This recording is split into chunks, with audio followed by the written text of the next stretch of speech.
समय भी नहीं है, लेकिन मैं देखता हूँ बेचारे पंडित गुरुकुल जाके वेद अध्ययन किया है, शिक्षा प्राप्ति किया है, गुरु का सेवा किया है और उसके बाद कितना परिश्रम किया है, कर्म किया है, तब वो जाकर के वेद प्राप्ति किया है, ज्ञान प्राप्ति किया है। और आपके यहाँ जाकर के विवाह करवा रहा है, वेद मंत्रों का उच्चारण कर रहा है, वैदिक रीति नीति से आपके दोनों पति और पत्नी के गोत्र मिलान कर रहा है। एक नया दाम्पत्य जीवन के आरंभ में सबसे अहम भूमिका तो आचार्य का है। और आप मंडप बनाने में, भोजन में, फटाका फोड़ने में, नाना प्रकार के, आजकल तो एक से एक प्रकार के चोचला निकल गया है शादी में, मैं देखता हूँ, बाप रे बाप है। तो वो सब में आप व्यर्थ पैसा बर्बाद कर देते हो। लेकिन जहां पे पंडित को दक्षिणा देने के बाद आया तो आदमी 500 रुपए देता है। वो बेचारा रात भर मंत्र पढ़ा है? कम से कम उसको संतुष्ट करके भेजो। कहीं उसका दिमाग खराब हो गया, और दिमाग खराब होने के बाद, और उसमें भी चलो दक्षिणा, खैर पंडित तो संतोषी होते हैं, असंतुष्टा ज्ञानष्टा, जो मिल जाए उससे संतुष्ट हैं बेचारे। लेकिन अब वो मंत्र पढ़ रहा है तो उसमें भी जाके कई लोग देखना उंगली करते हैं, क्योंकि शादी विवाह में अधिकांश लोग किए ही रहते हैं। और महाराज जल्दी कर गया, हमारे बाप के नौकर है महाराज, जो जितना लिखा है उसको तो करेगा ना भाई, वो जल्दी करना महाराज। वो कई ठो नियम को छोड़वा देता है, कई ठो जो नेंग रहता है उसको छोड़वा देता है।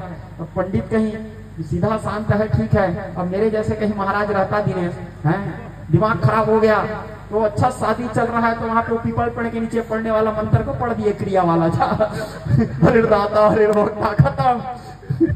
तो वो पंडित का कहीं दिमाग खराब हो गया तो वहां उसको मंगलम आशा सुदान वृषभान यही मंत्र को पढ़ने दो, लक्ष्मी कस्तभम पारिजात कह सुरा, कहीं उसका दिमाग खराब हो गया, क्रिया का धनुन पुराण का मंत्र पढ़ दिया तो इसलिए उसको वहां पे डिस्टर्ब, उसको करवाने दो पूजा, बाकी चीज कार्यक्रम होते रहेगा। कम से कम जो मंगलाचरण है, जो वैदिक रीति नीति है, जो वहाँ यज्ञ हो रहा है, कम से कम उसको विधि विधान से होने दो। क्योंकि वहां पे जब हम त्रुटि करते हैं तो आगे चल करके दोनों पति पत्नी के गृहस्थ में परेशानी होता है।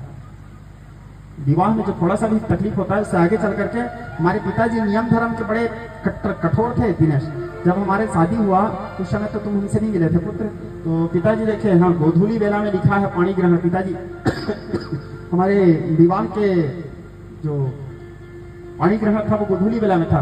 पिताजी देखे गोधूली बेला, तो पिताजी बोले बारात परघोनी बाद में करेंगे, पहले पाणी ग्रहण करो बोले, क्योंकि बारात परघोनी कराते रहेंगे, सब लोग नाचेंगे, समय बर्बाद होगा। पहले मेरे को लाया यज्ञ मंडप में बिठाया, पहले पाणी ग्रहण करवा दिए।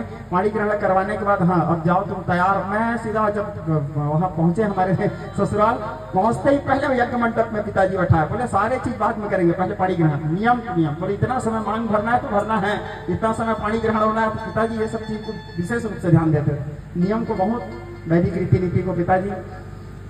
तो कोई चीज सही समय में होना चाहिए। कई जने के शादी कार्ड में लिखा गया है गोधूली बेला में पाणी ग्रहण, 2:30 बजे रात को पाणी ग्रहण हो रहा है, कार्ड में लिखा। ऐसे होता है क्योंकि वो तो नाचते, आज मेरे यार की शादी है, नाचने में कम से कम 4 घंटा चला जाता है आपका, और उसमें नाच रहे हैं तो उसमें लड़ाई भी होना है, ठीक है, और वो लड़ाई को संभालने में 1 घंटा चला जाता है, ठीक है। तो कम से कम नियमों का सही ढंग से पालन किया जाए। तो ब्राह्मण लोग जब वहां बैठे तो मंत्र की चर्चा कर रहा था, मंत्र में थोड़ा सा भी